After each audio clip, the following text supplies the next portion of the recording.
बहुत ध्यान से सुने। वैदिक हिंदू सनातन धर्म में नारी जाति का जितना आदर है, सम्मान है, इस धरती पर कोई मत पंथ ऐसा नहीं है जिसमें नारी जाति का इतना आदर किया गया।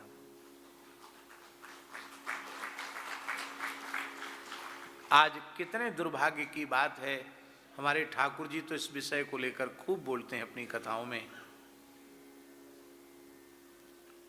अच्छे अच्छे परिवारों की लड़कियां विधर्मियों के साथ, म्लेच्छों के साथ पलायन कर रही हैं, लव जिहाद जिसको कहते हैं। इसके बाद उनकी कितनी भयंकर दुर्दशा होती है,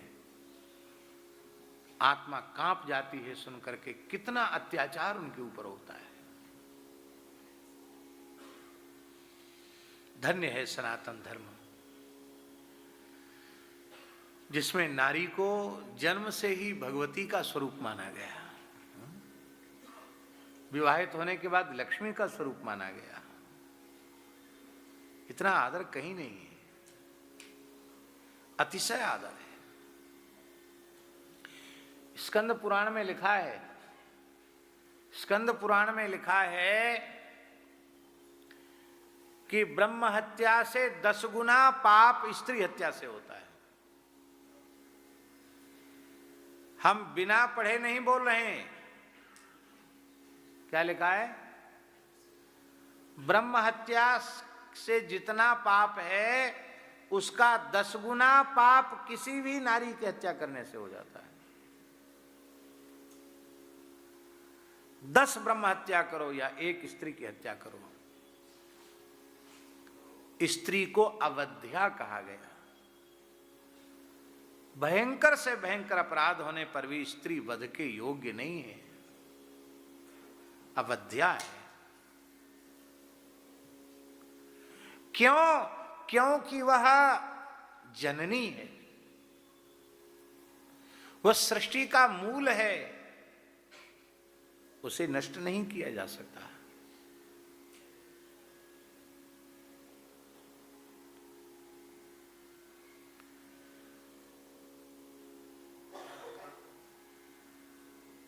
पुराणों का जरूर मूल पारायण करना चाहिए। पुराणों में लिखा है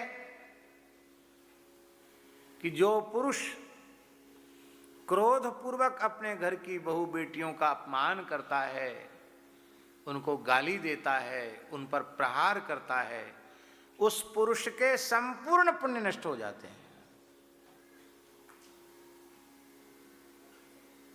कैसी भी परिस्थिति में स्त्री पर प्रहार मत करो, हाथ मत उठाओ।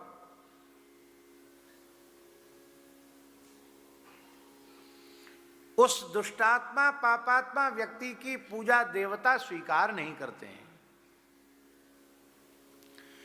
पितर उसके हाथ का जल पिंड आदि नहीं लेते हैं। आप मार्कंडेय पुराण उठा करके देखो, पूरा प्रकरण पढ़ने के योग्य है।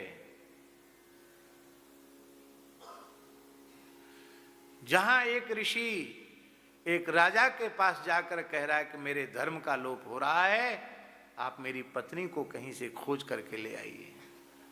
कहा कैसी है तुम्हारी पत्नी? बोले संसार में कुरूपता की चरम सीमा है मेरी पत्नी, एकदम कुरूप है, बड़े क्रूर कठोर स्वभाव की है, गाली से ही बात करती है, सीधे बोलना तो जानती ही नहीं है। ऐसी ऐसी बातें बताई कि राजा बोले अच्छा हुआ पिंड छूट गया, काहे परेशान हो? बोले इसलिए मैं परेशान हूं कि गृहस्थ पुरुष की के धर्म का अंग है, वह धर्मांगिनी है, अर्धांगिनी है, वह मेरे धर्म का लोप हो रहा है। मैं बिना पत्नी के अग्निहोत्र नहीं कर सकता। ब्राह्मण का, ऋषि का अग्निहोत्र लुप्त हो रहा है, आप कैसी उसको लेके आओ। राजा खोजते हुए गए एक ऋषि के यहां।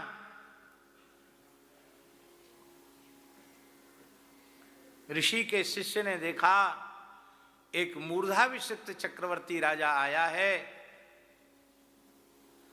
उसका अर्घपाद्य से स्वागत सत्कार करें।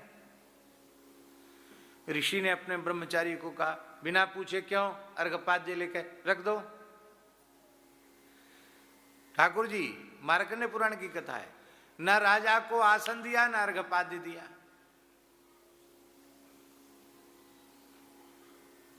तो राजा ने कहा कि मूर्धाभिषिक्त राजा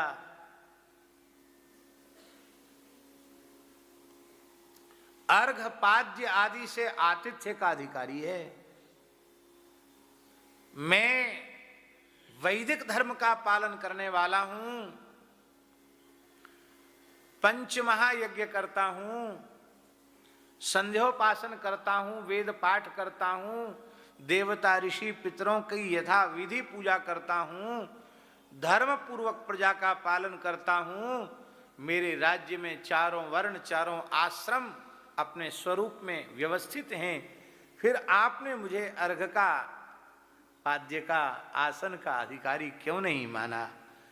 वे ऋषि कहते हैं, राजर्षे आप जो कुछ कहते बिल्कुल ठीक है, पर आप अपनी पत्नी का त्याग कर चुके हैं, इसलिए आप पाद्य अर्घ के अधिकारी नहीं हैं।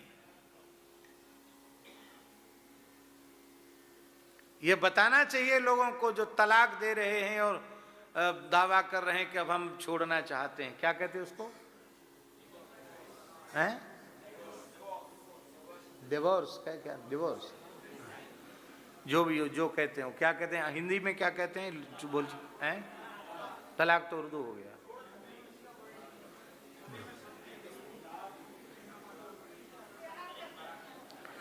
ग्रहण करने की विधि है, त्यागने की विधि नहीं है। देवता, अग्नि, गुरु, दो परिवार के बड़े बूढ़ों की सन्निधि में जिसका हाथ पकड़ा है, फिर उसका निर्वाह जीवन पर्यंत करना चाहिए, उसको त्याग नहीं करना चाहिए। ये त्याग करने की विधि हमारे सनातन धर्म में नहीं है। तो वो पूरी कथा है, आप वहीं पढ़ लेना, हम तो केवल संकेत बता दिए आपको। नारी का इतना आदर है।